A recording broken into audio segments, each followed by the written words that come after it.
చేసిన మీ అందరూ కూడా దేవుని నామమున శుభవందనాలు. షాలోమ్. మరి మనం దాదాపుగా అందరూ పరిచయిస్తున్నాం. అయినప్పుడు కూడా ప్రత్యేకంగా మన ఆహ్వానాన్ని అందుకొని విచ్చేసిన మరి క్రిస్టియన్ డెమోక్రటిక్ మూవ్మెంట్ తరఫున ఆర్గనైజర్స్గా ఉన్న మరి అన్న క్రిస్టఫర్ సుధాకర్ గారికి, లారెన్స్ గారికి, ప్రసాదరావు గారికి, యాకోబు గారికి ప్రత్యేకమైన వందనాలు తెలియజేస్తున్నాను. అదేవిధంగా వెనక ఒక సహోదరి ఎవరినే రూబీ పోయిన సభాత రోజున అక్కడ ప్రార్థనకు వచ్చారు. యాక్చువల్లీ షీ ముస్లిం కన్వర్టెడ్, వాక్యం తెలుసుకుంటారు. మరి ఆమె కూడా ఈ పండుగ ఆహ్వానించాము. ఇంకా కొంతమంది వస్తున్నారు. కొంచెం మనకి ట్రాఫిక్ వల్ల ఇంకా అనేకమైన సమస్యల వల్ల కొంతమంది ఆలస్యంగా రావచ్చు, కొంతమంది రాలేకపోవచ్చు. ఏది ఏమైనప్పటికీ ఈ యొక్క పెంతెకోస్తు పండుగ రోజున మనము దేవుని సన్నిధిలో వాక్యము ధ్యానించి ఆయన్ని స్తుతించి ఆరాధించడానికి దేవుడు మనకి ఇచ్చిన గొప్ప సమయాన్ని బట్టి మరొకసారి దేవాలయ దేవుడైన యెహోవా దేవునికి వందనాలు, కృతజ్ఞతాస్తుతులు. మరి మన రక్షకుడైన యెషువా మెస్సీయకు స్తోత్రం కలుగునుగాక. ఆమేన్. తల వంచినట్లయితే చిన్న ప్రార్థన చేస్తాం. సర్వశక్తి మిగిలి కృపా కనికరం కలిగిన పరమ తండ్రి, మీ ఘనమైన నామమున స్తోత్రాలు ప్రభా. పెంతెకోస్తు పండుగ ఆరాధనకు మమ్మల్ని క్షేమకరంగా చేర్చి మిమ్మల్ని స్తుతించి ఆరాధించడానికి ఇచ్చిన తరుణాన్ని స్తోత్రాలు. గురించి ప్రతి ఒక్కరు మీ ఆత్మ నింపండి. మా ఆహ్వానాన్ని మైనితో ఇచ్చిన వీళ్ళందరూ కూడా తగిన మేలులను, దీవులను, ఆశీర్వాదాలు అనుగ్రహించండి. మీ యొక్క ఆత్మను మేలుగా నిర్వహించండి. మార్గ మధ్యలో రానున్న వారు కూడా క్షేమకరంగా త్వరగా చేరుకోవడానికి సహాయం నిర్వహించమని, ముఖ్యంగా నాతో ఉండి నడిపించండి. మీ యొక్క ఘోరగా నేను పనిచేయడానికి సహాయం చేయమని మెస్సయ్య పరిశుద్ధ నామములో వేడుకొనుచున్నాను పరమ తండ్రి. ఆమేన్. ప్రియమైన దేవుని సంగమా, మరి వాస్తవంగా ఈ పండగలకి ఏదో ఒక ఆటంకం మనకు వస్తూనే ఉంది. నాకు మళ్ళా మన ఆదివారం నడువులకి బాగా వచ్చేసింది అని అనుకోకుండా అంటే కింద వంగి ఒక పని చేశాను, సివియర్ పెయిన్ వచ్చేసింది. మళ్ళీ దేవుడు బట్టి మందులు వేసుకున్నా, పెట్టుకున్నా, కాస్త మళ్ళా నిల్చొని కూర్చొని పని చేయగలుగుతున్నాను. డాక్టర్ గారు తిట్టారు, అసలు డ్రైవింగ్ దిగిపోక మా పిల్లకి చాలా బాగా ఇచ్చేసాడు మా డాక్టర్ గారు. ఏదైనా దేవుని యొక్క కృప చొప్పున మీ మధ్యలో నిలబడి వాక్యము పంచుకోవడానికి దేవుడు ఇచ్చిన కృపబడి స్తోత్రాలు. మేము సాధారణంగా దేవుని సంఘం తరఫున ఈ యొక్క పెంతెకోస్తు పండుగని 2 రోజులు జరుపుతాం.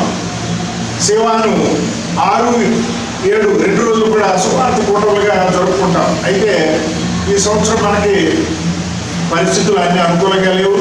సంఘం కూడా అనుకున్నంత సంఘస్థులు చాలామంది చెదిరిపోయారు. మా ఈ ఏమంటారు కరోనా వచ్చిన తర్వాత చెదిరిపోయిన సంఘం ఇంకా మాకు తోడవడానికి ఇంకా పూర్తిగా సమయం సరిపోవాలి. చాలామంది ఆన్లైన్లో ప్రార్థనకు వస్తున్నారు కానీ ఇలా ఆఫ్లైన్లో రావడానికి ఇష్టపడలే. మరి మా ప్రయత్నం మేము చేస్తున్నాము. మరి పండుగల్ని మనముగా పోయిన సంవత్సరం ఈ పండుగను మేము అక్కడ వనస్థలిపురంలో ఆచరించాం. మార్నింగ్ ఈవినింగ్ 2 ప్రేయర్స్ చేసాము. అక్కడ ఒక హుడాకి చెందిన ఒక హాలు దాన్ని బుక్ చేయడానికే 10,000 తీసుకున్నాడు. ఒక నెల క్రితమే బుక్ చేసాం. చాలా పెద్ద ప్రిమిసెస్. దాదాపుగా అక్కడ మేము అంచనా వేసినంత మంది రాలేదు కానీ ఒక 40-50 మంది దాదాపుగా 2 పూటలు వచ్చారు. చాలా సువార్త ప్రకటన బాగానే జరిగింది. అనుకున్నంత కాకపోయినా బాగానే జరిగింది. వాస్తవానికి ఈ యొక్క పండుగలో మేము మా యొక్క ఆలోచన విధానం ఏంటంటే ఈ 2 రోజులు సువార్తను ప్రకటించాలి, ఆ సువార్తలో ఉండే సత్యాన్ని ప్రకటించాలి అనే ఆశతో ఒక్కొక్క సంవత్సరం ఒక్కొక్క అవుట్స్కట్స్లో మీటింగ్ పెట్టేవాళ్ళం. కానీ ఈ సంవత్సరం కొంచెం అనుకూల వాతావరణం లేకపోవడం వల్ల, నాకు కూడా అంత ఆరోగ్యం అనుకూలంగా లేకపోవడం వల్ల ఇక్కడే ఏర్పాటు చేసుకోవడం జరిగింది. ఏదైనా అది దేవుని చిత్తం కాబట్టి మరి కూడి వచ్చిన మనందరికీ మరి ఒకసారి కృతజ్ఞత వందనాలు తెలియజేస్తూ ఈ యొక్క వాక్య భాగంలోకి మనం ముందుకు వెళదాం. చాలామందికి ఈ పండుగ గురించి అవగాహన ఉంటుంది, కొంతమందికి ఉండకపోవచ్చు. బహుశా మన సిఎస్ఐ సంఘంలో కూడా పెంతెకోస్తు పండుగ జరుపుతారు, కానీ కొంచెం డేట్స్ వేరేగా ఉంటాయి. ఆ క్యాథలిక్స్ కూడా ఈ పండుగను జరుపుతారు. వాళ్ళు అంటే కొద్దిగా ఈ పండుగ డేట్స్ కొంచెం వేరేగా ఉంటాయి. అయితే దేవుని సంఘముగా మేము ఈ పండుగల్ని అసలు ఎలా ఆచరిస్తాం అనేది అందరికీ, మా సంఘస్థులకి క్లారిటీ ఉండాలి, తెలియని వాళ్ళకి కూడా క్లారిటీ ఉండాలి. లేవీకాండము 23వ అధ్యాయంలో మనం చూస్తే అక్కడ ఏముంటుంది, చదవండి ఒకసారి. లేవీకాండము 23వ అధ్యాయం మొదటి 2 వచనాలు ఏముంటుంది అక్కడ? లేవీకాండము 23వ అధ్యాయము మొదటి 2 వచనాలు. ఎవరు చెప్పారు? ఎవరితో చెప్పారు? దేవుడు, దేవాది దేవుడు, సృష్టికర్త అయిన దేవుడు మోషే గారికి, దైవజనుడైన మోషే గారికి, అంటే ఇశ్రాయేలు నాయకుడిగా దేవుడు ఏర్పాటు చేశాడు. ఈయన నాయకుడు కాదు, దేవుడు ఏర్పాటు చేశాడు. ఆయనతో దేవుడు చెప్పింది ఏమిటది? Between 2 persons. ఏంటని చెప్పండి, చదవండి. ఇశ్రాయేలీతో చెప్పు. ఇశ్రాయేలు ఎవరు? దేవుడు ఏర్పాటు చేసుకున్న జనాంగం. మనం ఎవరివి? మనం కూడా కుమారుడి ద్వారా దేవుడు ఏర్పాటు చేసుకున్న జనాంగమే మనం కూడా. కాబట్టి ఆనాడు ఇశ్రాయేలుకి, ఈనాడు మనకి వాక్యం చెప్తుంది ఏమని? మీరు చాటించాలి. What you have to proclaim, ప్రకటించాలి. You have to proclaim. చూడండి ఇక్కడ ఎంత, ఆ వాక్యంలో ఎంత నిగూఢమైన అంశం ఉందో. You are suppose to proclaim. ఇది యాజకుల గురించి చెప్పలా. యూదా సమాజము అంటే సామాన్య సమాజానికి, సామాన్య దేవుని బిడ్డలకి, ఆయన్ని వాక్యాన్ని అనుసరించే వారికి దేవుడు చెప్పమని చెప్పాడు. ఏమని? మీరు ప్రకటించండి. ఏమని? ఇవి చదవండి. ఇవి దేవుడు ఏర్పాటు చేసిన నియామక కాలములు. మోయదీం అని ఉంటుంది. హీబ్రూలో ఏముంటుందండి? మోయదీం. ఇక్కడ నా మటుకు నేను హీబ్రూ భాష తెలియక ముందు మనం ఏం చేస్తాం? హీబ్రూ తెలియకపోతే బైబిల్లోని విషయాలు తెలియడానికి ఏం చేస్తాం? సర్వసాధారణంగా ఇంగ్లీష్ బైబిల్ని మనము రెఫరెన్స్గా తీసుకుంటాం. అంటే ఇంగ్లీష్ బైబిల్లో మనకి ఎక్కువంత సమాచారం కొంచెం బాగా ఉంటుంది అనుకుంటాం. కానీ బైబిల్ గ్రంథం రాయబడింది హీబ్రూలో. కాబట్టి హీబ్రూ భాష నేర్చుకున్న తర్వాత అసలు బైబిల్లోని సత్యము చాలా క్లారిటీ వచ్చేస్తుంది, చాలా స్పష్టంగా తెలుసుకోవాలి. ఎవరిని అడగకుండానే అది చదువుతూ ఉంటే మనకు తెలుసుకోవాలి. కాబట్టి మోయదీం అనే పదం కనుక తీసుకుంటే ఇది ఎక్కడుంది? మొదట్లోనే ఉంది. ఆదికాండం 1వ అధ్యాయం 14వ వచనంలో ఉంటుంది. మోయదీం అంటే ఫిక్స్డ్ టైమింగ్స్, నియామక కాలములు. ఫిక్స్డ్ టైమింగ్స్ దేవుడు ఏర్పాటు చేశాడు. ఎందుకు ఏర్పాటు చేశాడు? మీరు ఇవి నియామకాలు, ఇవి ఎవరు ఏర్పాటు చేసిన దేవుడు, వీటిలో మీరు పరిశుద్ధ సంఘములుగా ఆచరించాలి అని చెప్పాడు. అందులో ఒకటి వాళ్ళు మనం ఆచరిస్తున్నాం. ఓకే, కాబట్టి ఈ యొక్క పరిశుద్ధ సంఘం దినాలు ఎందుకు ఏర్పాటు చేశాడు దేవుడు అంటే, ఎందుకు ఏర్పాటు చేశాడు అంటే చూడండి. మొదటి గురించి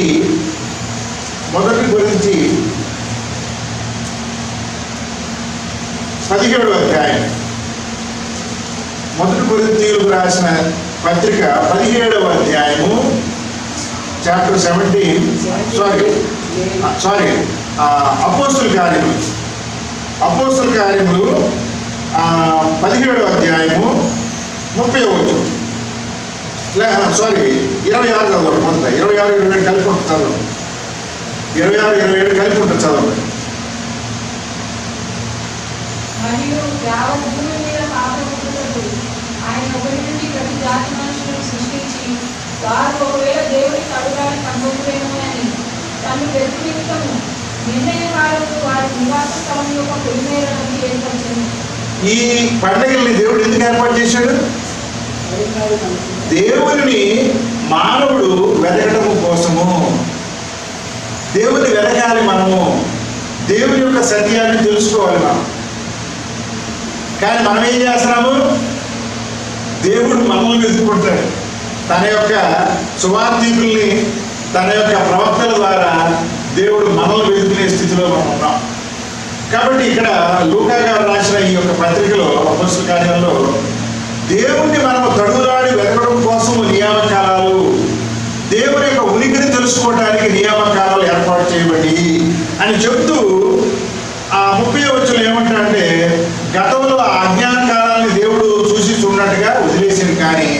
ఇప్పుడైతే అందరూ మారు మనసు పొందాలి, అందరూ వాక్యంలోని సత్యాన్ని తెలుసుకోవాలి. ఇక్కడ క్రైస్తవ సంఘానికి వచ్చిన ఒక సమస్య ఏంటంటే, మనము వాక్యము యూదుల నుంచి నేర్చుకుంటాము అంతేనంటారా? మనం ఏమన్నా సొంతగా నేర్చుకుంటున్నామా? వాక్యము మనం సొంతంగా నేర్చుకుంటున్నామా? చూడండి, రోమీయులకు రాసిన పత్రిక 3వ అధ్యాయము మొదటి 2 వచనాలు త్వరగా చదువు. Romans chapter 3 first 2 verses.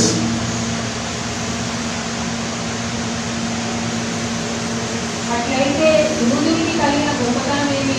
చాలా మంది క్రైస్తవులు ఏం చెప్తారు? యూదులు గొప్పవాళ్ళ, క్రైస్తవుల కంటే యూదులు గొప్పవాళ్ళ. ఈ ప్రాబ్లం ఎక్కడ వచ్చింది?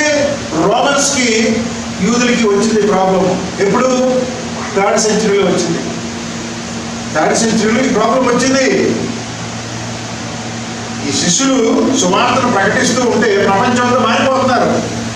అప్పుడు 1వ శతాబ్దంలో మెస్సయ్య జీవించి మరణించి పునరుద్ధానుడయ్యే సమయానికి ప్రపంచాన్ని ఎవరు పరిపాలిస్తున్నారు?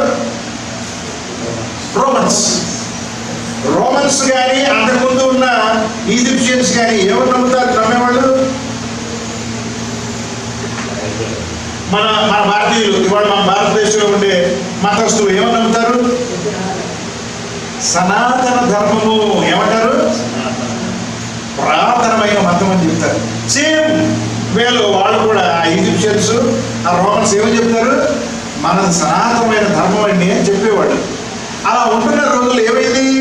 ఈ యొక్క శిష్యులు నుంచి ఆ 1వ శతాబ్దము, 2వ శతాబ్దము, 3వ శతాబ్దాల్లో వీళ్ళు ఎంతో కష్టపడి రక్తాన్ని ధారపోసి ప్రపంచానికి మెస్సయ్యను ప్రకటిస్తూ అలా ఆ రోమా సామ్రాజ్యంలో ప్రకటిస్తూ ఉంటే అందరూ మారిపోతా ఉంటే ఏమైంది?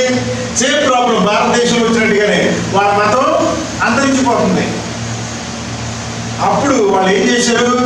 కాన్స్టాంటైన్ దగ్గరికి వచ్చారు. అక్కడ చాలా యుద్ధాలు జరిగినాయి. ఏది? ఈ యొక్క విశ్వాసులకి, మెస్సయ్య అనుచరులకి, ఇతరులకి అంటే విగ్రహారాధికులకి యుద్ధాలు జరిగినాయి.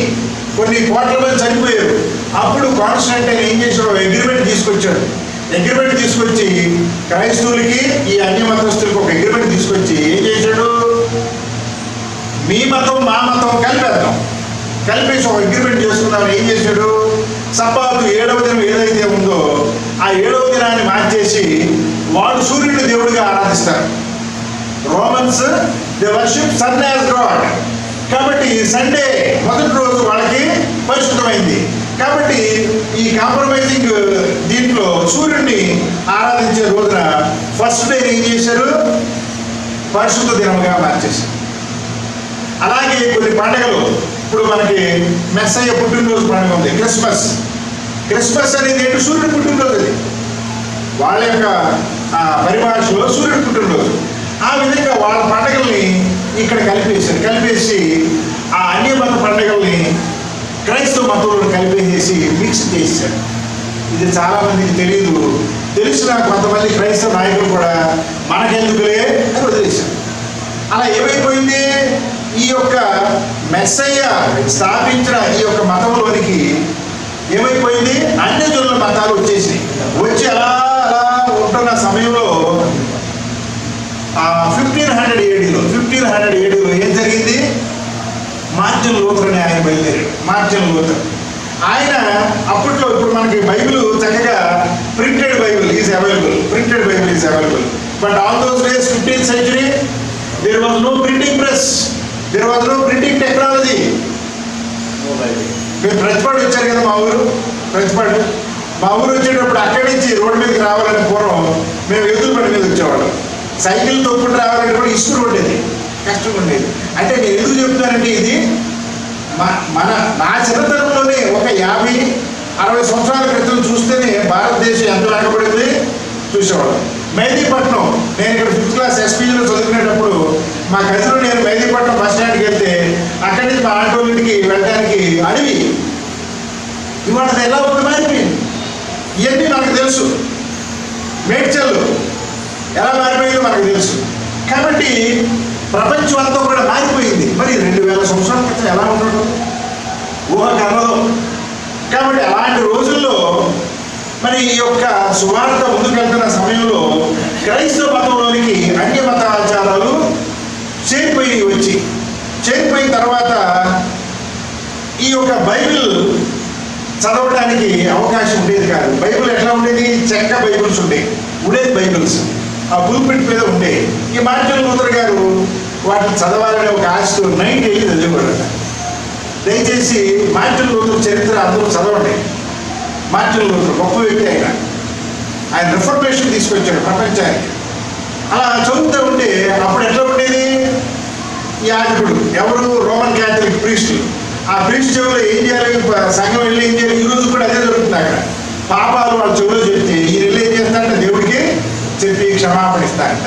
ఇలాంటి అనేకమైన ఆచారాలు వాళ్ళు ఆచరిస్తూ ఉన్న సమయంలో ఈయన బైబిల్ని నైట్ టైం చదివి బైబిల్లోని సత్యాన్ని తెలుసుకుని ఆ యొక్క రోమన్ క్యాథలిక్ నాయకులకి వ్యతిరేకముగా ఈయన మాట్లాడితే ఈయన చంపేయాలని చూస్తారు. అప్పుడు స్పెయిన్ రాజు ఈయనకి సపోర్ట్ ఇచ్చి ఆయన కాపాడి మరి ఈ రిఫర్మేషన్ తీసుకురావడానికి సహాయం చేస్తారు. ఆ విధంగా యూరోప్ నుండి మరి ఈ యొక్క Protestantism, what is mean by Protestantism? Protest చేశాడు ఎవరు? మార్టిన్ లూథర్ గారు ప్రొటెస్ట్ చేశాడు against the domination of Catholic priest. Pope యొక్క అధికారాన్ని ఆయన ప్రశ్నించాడు, అందులోని సత్యాన్ని మనకు తెలియజేశాడు. కానీ దురదృష్టం ఏంటంటే సోకాల్ ప్రొటెస్టెంట్స్గా పిలువబడుతున్న మన సహోదరులందరూ కూడా కేవలము మార్టిన్ లూథర్ గారు చెప్పిన కొన్ని అంశాలనే ఫాలో అవుతారు. ఉదాహరణ విగ్రహారాధన ఒకటి ఫాలో అవుతారు, విగ్రహారాధన తీసేస్తారు. ప్రొటెస్టెంట్స్ విగ్రహాలని ఆరాధించారు. కానీ మిగతా విషయాలు అన్నీ కూడా రోమన్ క్యాథలిక్స్ ఏవి ఆచరించారో ఈరోజు కూడా వాటినే ఆచరిస్తున్నారు. అవి తప్పు అని దేవుని సంఘం తరఫున మనం చెప్తున్నాం. కాబట్టి మనం చెప్పేది ఏంటంటే ఈ యొక్క థియలాజికల్ కాలేజెస్లో ఈ రోజున బైబిల్ని వాళ్ళు బోధించారు. థియలాజికల్ కాలేజీలో సబ్జెక్ట్స్ బైబిల్ ఉండదు. బైబిల్ యొక్క కామెంటరీ గురించి సబ్జెక్ట్స్ ఉంటాయి. బైబిల్ గురించిన కామెంట్స్ గురించి అక్కడ 4 years కోర్సెస్లో సబ్జెక్ట్స్ ఉంటాయి. బైబిల్ గురించి చెప్తారు కానీ బైబిల్ కంటే ఎక్కువగా బైబిల్ కామెంటరీస్ గురించి చెప్తారు. ఆ బైబిల్ కామెంటరీస్ ఏం చెప్తే అది రోమన్ క్యాథలిక్స్ ఏం చెప్పారు అదే చెప్తారు. కాబట్టి ఇక్కడ మనము బైబిల్ అసలు ఎక్కడి నుంచి వచ్చింది అంటే దేవుడు యూదులకి ఇచ్చాడు, ఇండియాకి ఇవ్వలేదు, వేరే వాళ్ళకి ఇవ్వలేదు. కాబట్టి యూదులు గొప్పవాళ్ళు మనకంటే వాళ్ళకి ఎక్కువ విషయాలు తెలుసు అనే విషయాన్ని మనం ఒప్పుకోవాలి. అంత మాత్రం చేత మనం తక్కువ అని కూడా అనుకోవద్దు. మనం కూడా వాక్యాన్ని నేర్చుకుంటే మనకు కూడా దేవుడు ఈ పెంతెకోస్తు పండుగ రోజున పరిశుద్ధాత్మ శక్తిని ఇస్తాడు. కాబట్టి దేవోక్తులు యూదుల పరము చేయబడిను. The word of God was given to Jews. కాబట్టి మనకి బైబిల్ గ్రంథం ఎక్కడి నుంచి వచ్చిందండి? యూదులు కాపాడితే వాళ్ళ దగ్గర నుంచి ఉన్న ఆ హీబ్రూ బైబిల్ని ట్రాన్స్లేషన్ ఎవరు ఇంతకు చెప్పాను నేను వేరే పండుగలో. అలెగ్జాండర్ ది గ్రేట్ నేను ట్రాన్స్లేట్ చేస్తే గ్రీకులోకి వచ్చింది, గ్రీక్ నుంచి లాటిన్ నుంచి ఇంగ్లీష్, తెలుగు, అలా అనేక. కాబట్టి ఇక్కడ ఈ యొక్క బైబిల్ గ్రంథం అనేది, దేవుడి యొక్క వాక్యం అనేది యూదుల దగ్గర నుంచి మనకు వచ్చింది. కాబట్టి బైబిల్కి సంబంధించిన ఆచారం ఏదైనా సరే కాంట్రవర్సీ వచ్చినప్పుడు మనం ఎక్కడికి వెళ్ళాలి? యూదుల దగ్గరికి వెళ్ళాలి. క్రైస్తవ మతం యొక్క పుట్టుక ఎక్కడ? క్రైస్తవ మతం ఎక్కడ పుట్టింది? ఇవాళ అదే మనం నేర్చుకునేది అదే. కాబట్టి ఇక్కడ దేవోక్తులు యూదుల దగ్గర నుంచి మనం నేర్చుకుంటాం. బైబిల్ గ్రంథం యూదుల దగ్గర నుంచి వచ్చింది, సువార్త యూదుల దగ్గర నుంచి వచ్చింది, వాక్యం యూదుల దగ్గర నుంచి వచ్చింది, ప్రతిదీ యూదుల దగ్గర నుంచి వచ్చింది. ఎందుకు అలా? అబ్రహాముకి దేవుడు వాగ్దానం చేశాడు, నీ ద్వారా ప్రపంచాన్ని నేను ఆశీర్వదిస్తాను, entire world shall be blessed by you. ఆదికాండంలో ఉంది, ఆదికాండంలో ఉంది, చూస్తారా ఒకసారి చూడండి. ఆదికాండము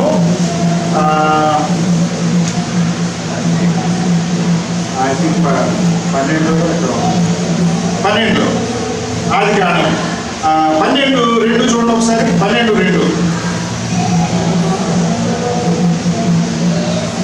నిన్ను గొప్ప జనముగా చేసి ఆశీర్వదించి గొప్ప చేయదు.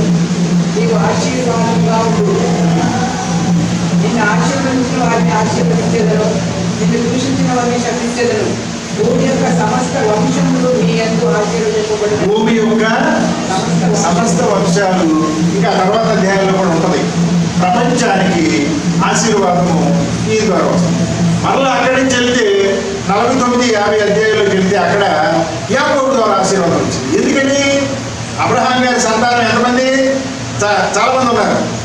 అబ్రహాం గారి సంతానం మొదటి సంతానం ఎవరు? ఇష్మాయేలు.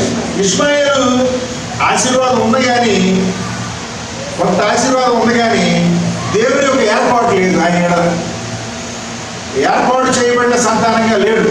ఆశీర్వాదం ఉంది. అదే చెప్తాడు రోమీయులకు రాసిన పత్రికలో, ఇష్మాయేలు సంతానం వేరు, దీవెన ఎవరికి ఉంది? ఇస్సాకు. కాబట్టి ఇస్సాకు సంతానము దేవుని నుంచి ఏర్పాటు చేయబడింది. అయితే ఇష్మాయేలు కూడా ఆశీర్వాదం ఉంది. అందుకే ఇప్పుడు ఆ గల్ఫ్ కంట్రీస్ అన్నింటిలో కూడా వాళ్ళు ఎంతో ధనవంతులుగా ఉన్నారు. కాబట్టి ఆ తర్వాత ఇస్సాకు మళ్ళీ ఇద్దరులో యాషావు ఆశీర్వాదం ఉంది కానీ పరిపూర్ణమైన ఆశీర్వాదము లేదు. ఎవరికి వచ్చింది? యాకోబుకి వచ్చింది. మళ్ళీ యాకోబు తర్వాత ఆయన ఇంకో పెళ్లి చేసుకున్నాడు. ఎవరో అబ్రాహం గారు. కేతురా సంతానం ఉంది కానీ వాళ్ళకి ఆశీర్వాదం ఉంది కానీ వాగ్దానము లేదు. కాబట్టి యాకోబుకి మళ్ళీ ఆశీర్వాదం వచ్చింది. కాబట్టి ఈ విధంగా ప్రపంచాన్ని నడిపించడానికి అబ్రహాముకి ఇచ్చిన ఆశీర్వాదం ద్వారా యాకోబు 12 మంది కొడుకులకి, ఆ 12 మంది సంతానంలోంచి పుట్టిన యెషువా మెస్సయ్య అనబడే యేసుక్రీస్తు ద్వారా అన్ని జనులు కూడా ఈ యొక్క సువార్తికుల ద్వారా అందజేయబడింది. అదే గలతీయులకు రాసిన పత్రికలో అపోస్తలుడైన పౌలు గారు చాలా స్పష్టంగా మనకి తెలియజేస్తారు. కాబట్టి ఇక్కడ పండుగల గురించి మనం అప్పుడు చూసాం. ఏది? లేవికాండం 23వ అధ్యాయం చూసాం. ఇకపోతే పెంతెకోస్తు అనే పండుగ ఎక్కడ ఉంటుంది? అపోస్తలుల కార్యములు 2వ అధ్యాయంలో ఉంటుంది. చదవండి మొదటి 2 వచనాలు. అపోస్తలుల కార్యములు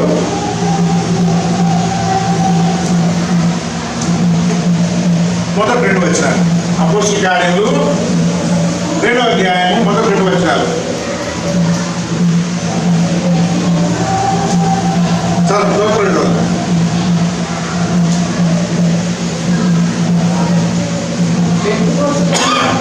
దినము వచ్చినప్పుడు అందరూ ఒక చోటు కూడి అప్పుడు వేగంగా వీచు బలమైన గాలి యొక్క ధ్వని ఆకాశం. పెంతెకోస్తు అనే పండుగ దినము వచ్చింది. ఏ పండుగ వచ్చింది?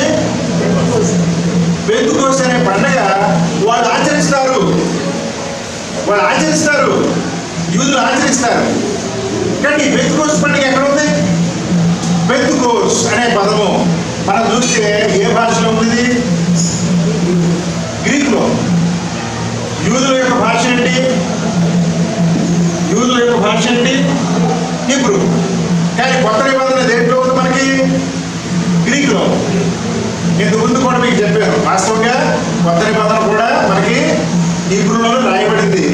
కానీ ఆ హీబ్రూ ఒరిజినల్ మ్యాన్స్క్రిప్ట్స్ మనకు లేకపోవడం వల్ల గ్రీక్నే మనము ఒరిజినల్ బైబిల్గా మనం ట్రీట్ చేయవలసిన పరిస్థితి మనకు ఉంది. ఓకే, ఇప్పుడు ఆ గ్రీక్ బైబిల్లో ఉన్నదాన్ని మనం తీసుకుంటే పెంతెకోస్తు అంటే అర్థం ఏంటి? 50th day. మరి పెంతెకోస్తు అనే పదం ఎక్కడి నుంచి వచ్చింది? ఎక్కడికి వెళ్ళాలి మనం? ఎక్కడికి? మళ్ళీ 23వ అధ్యాయంలోకి వెళ్ళిపోవాలి. ఎక్కడ? లేవికాండం. చూడండి, లేవికాండం 23వ అధ్యాయంలోకి వెళ్తే అక్కడ మనకి షావువోత్ అనే పదం ఉంది. షావువోత్ హీబ్రూలో ఏముంటుంది? అది షావువోత్ అంటే దాని అర్థం ఏంటి? 50th day. 7 వారాలు. షావువోత్